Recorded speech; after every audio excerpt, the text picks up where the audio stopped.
आज का हमारा अगला टॉपिक जो प्रारंभ हुआ है वो है भारत के भौतिक प्रदेश। भारत के भौतिक प्रदेश।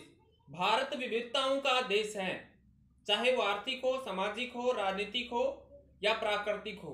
तो हम प्राकृतिक विविधताओं के बारे में पढ़ रहे हैं। भारत के भौतिक प्रदेश, तो भारत में कहीं पर्वत है, कहीं पठार है, कहीं मैदान है, कहीं रेगिस्तान है, कहीं तटवर्ती समुद्री क्षेत्र है। इसी के आधार पर भारत के स्वरूप में विविधताएं पाई जाती हैं। इसी के आधार पर हम इसके बारे में पढ़ते हैं। जैसे देखिए आप लोग, भारत के 10.6 भाग पर 10.6% भाग पर पर्वत पाए जाते हैं। याद रखना है, 10.6% भाग पर पर्वत पाए जाते हैं। 18.7% भाग पर पहाड़ियां पाई जाती हैं।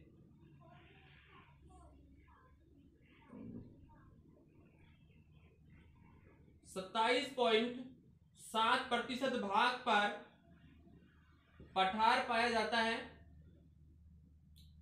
और 43.2% भाग पर मैदान पाया जाता है।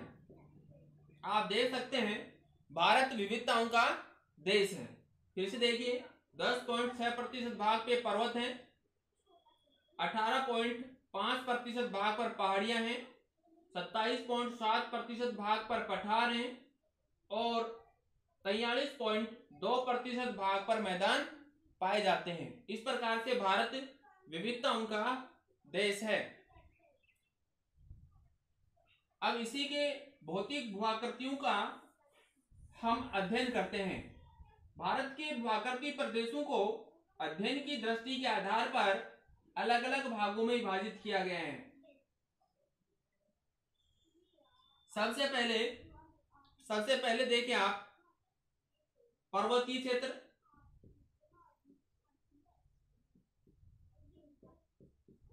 पर्वतीय क्षेत्र से मतलब या हिमालय पर्वत से है भारत के पर्वतीय भाग। दूसरे के बाद में विशाल मैदान,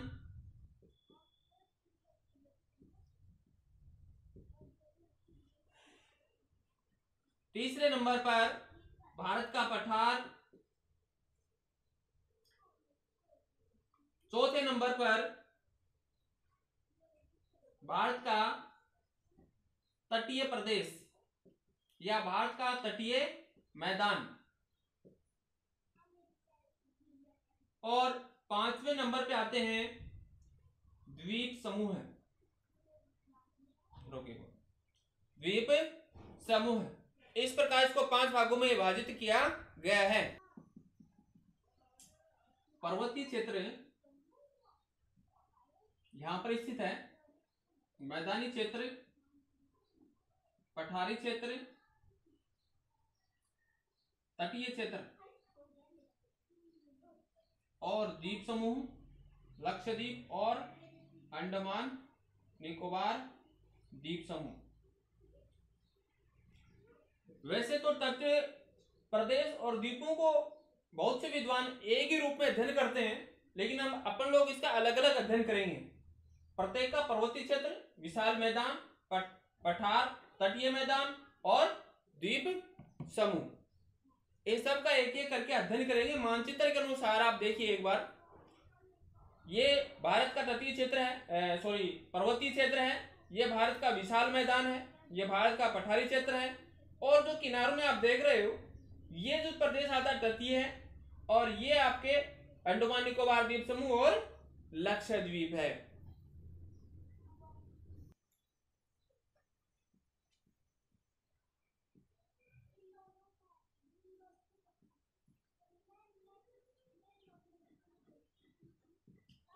सबसे पहले हम अध्ययन करेंगे उत्तरी पर्वतीय प्रदेश।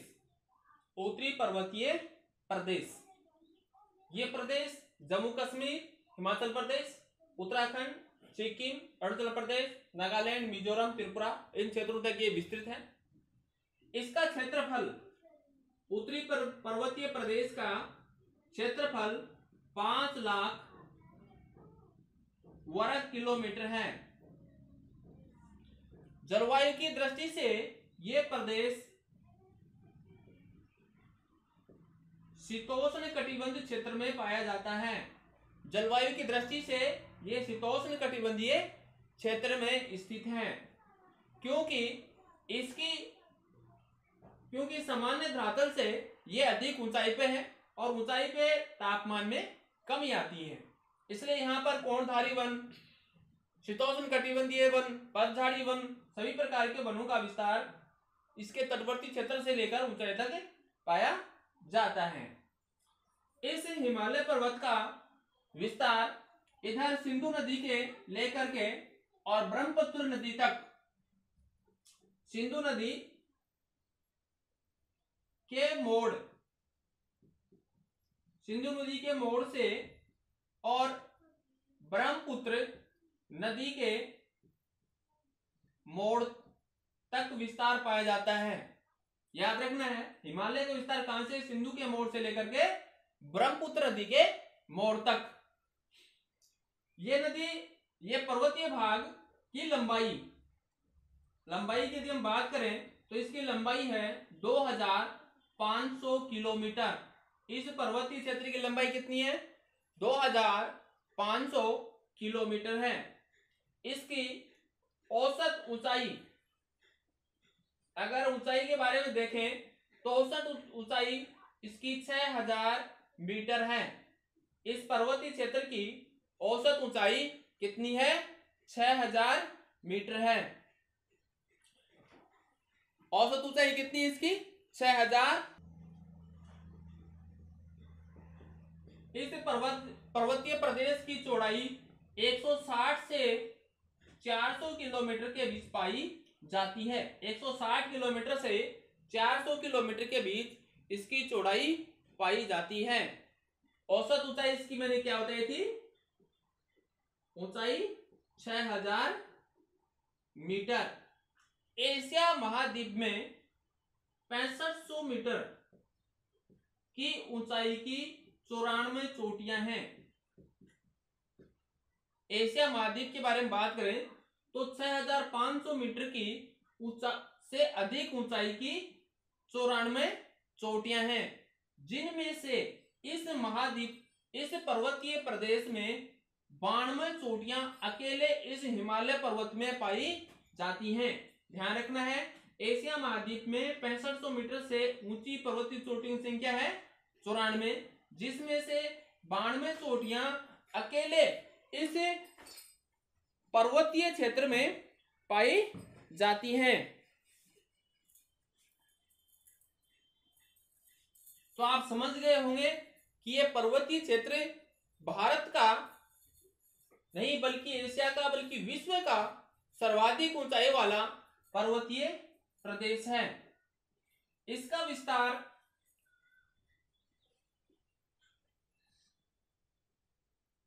इसका विस्तार 22 देशांतरों के बीच पाया जाता है। आप याद रखना है, भारत के उत्तरी पर्वतीय प्रदेश का विस्तार कितने देशांतरों में है?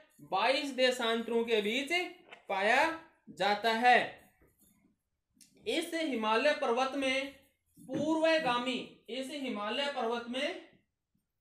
पूर्वगामी नदियां भी स्थित हैं, जो हिमालय पर्वत के बनने से पहले ही यहां प्रवाहित होती थी। यह नवीन मोड़दार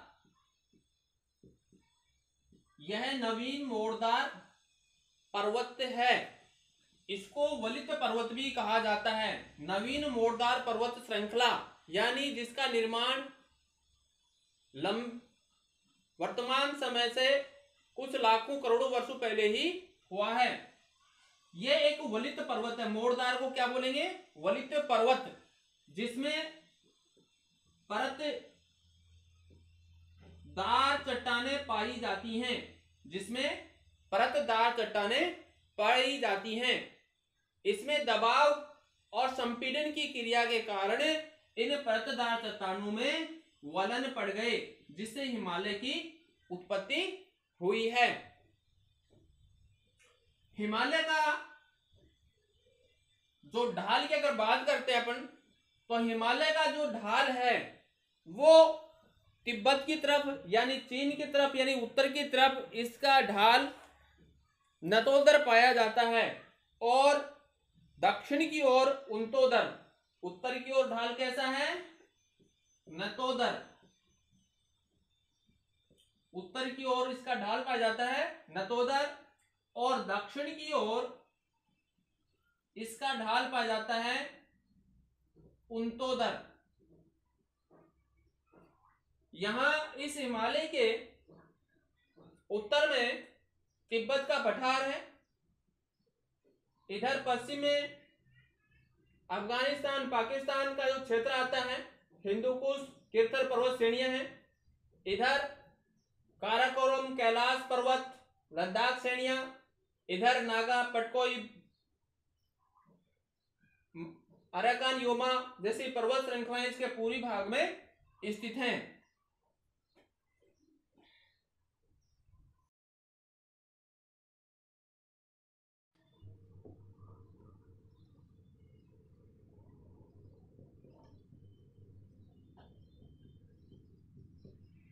हिमालय पर्वत को 4 भागों में विभाजित किया गया है।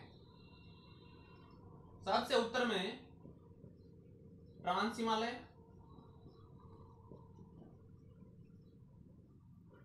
उसके बाद ट्रांस हिमालय के दक्षिण में व्रत हिमालय, व्रत हिमालय के दक्षिण में लघु हिमालय, तथा सबके अंत में शिवालिक हिमालय का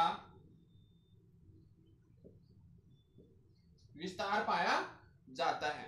ये निर्माण प्रक्रिया के अनुसार और अध्ययन की दृष्टि के आधार पर हिमालय को 4 भागों में बांटा गया है: ट्रांस हिमालय, व्रत हिमालय, लघु हिमालय और शिवालिक हिमालय।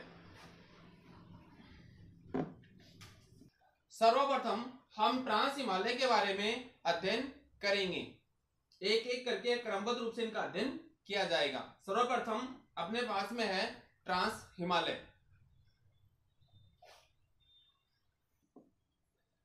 ट्रांस हिमालय के बारे में 1906 में स्वेन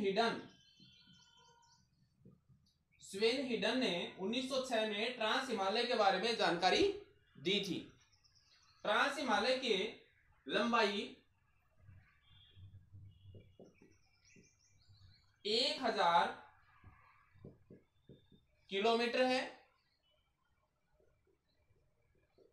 चौड़ाई इसके मध्य भाग में 250 किलोमीटर है, तथा पूरब व पश्चिमी भाग में मात्र 40 किलोमीटर इसकी चौड़ाई पाई जाती है।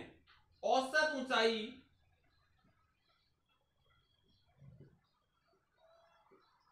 3100 किलोमीटर पाई जाती है। फिर से देखिए, ट्रांस हिमालय के बारे में सन 1906 में स्वेन हिडन ने सबसे पहले जानकारी दी थी।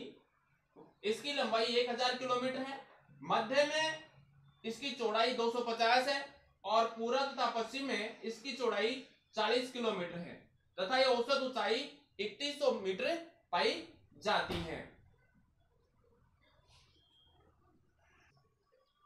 पर्वत श्रेणी ट्रांस हिमालय में कौन कौन सी पर्वत श्रेणियां पाई जाती हैं?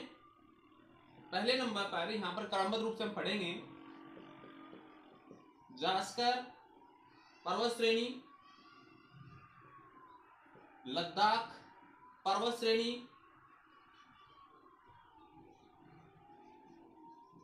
काराकोरम पर्वत श्रेणी, और चौथे नंबर पर है कैलाश पर्वत श्रेणी। कैलाश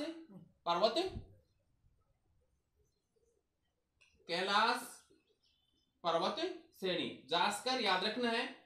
ट्रांस हिमालय में कौन कौन सी पर्वत श्रेणियां हैं? ब्रॉड पीक की ऊंचाई 8,047 मीटर है। ये यहाँ काराकोरम की प्रमुख पर्वत चोटियां हैं, ट्रांस हिमालय में स्थित है। सबसे ऊंची चोटी का नाम है K2। ट्रांस हिमालय की सबसे ऊंची चोटी का नाम क्या है? K2। जैसे कह सकते हैं काराकोरम श्रेणी की सबसे ऊंची चोटी का नाम क्या है? K2। उसके बाद हिडन, उसके बाद गेसरबूम और ब्रॉड पीक। ये प्रमुख पर्वत चोटियां हैं जो कहां पर पाई जाती हैं? ट्रांस हिमालय की किस श्रेणी में? काराकोरम श्रेणी में पाई जाती हैं। अब बात करते हैं घाटियों के बारे में। काराकोरम श्रेणी यानी ट्रांस हिमालय में कौन कौन सी घाटियां पाई जाती हैं?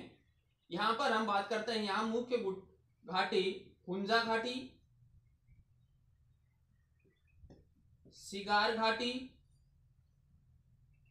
और नुब्रा घाटी स्थित है। यह 3 घाटियां हैं, हुंजा घाटी, सिगार घाटी और नुब्रा घाटी स्थित हैं। इन्हीं घाटियों के अंदर हिमनद पाए जाते हैं। हुंजा घाटी का हिमनद हिस्पार और दूसरा हिमनद है बटूरा। याद रखना है, हुंजा घाटी में 2 हिमनद हैं जिसका नाम है हिस्पार और बटूरा। उसके बाद सिगार घाटी में हिमनद 2 पाए जाते हैं जिसका नाम है विचाफो और बाल्टेरो। विचाफो और बाल्टेरो यहाँ के 2 हिमनद हैं। नुब्रा घाटी का हिमनद सियाचिन हिमनद के रूप में जाना जाता है। नुब्रा घाटी का हिमनद सियाचिन हिमनद के रूप में जाना जाता है। यह 72 किलोमीटर लंबा है। यानी कि ट्रांस हिमालय का सबसे लंबा हिमनद कौन सा है? सियाचिन हिमनद। ट्रांस हिमालय का सबसे लंबा हिमनद कौन सा है? सियाचिन हिमनद, जो किस श्रेणी में है?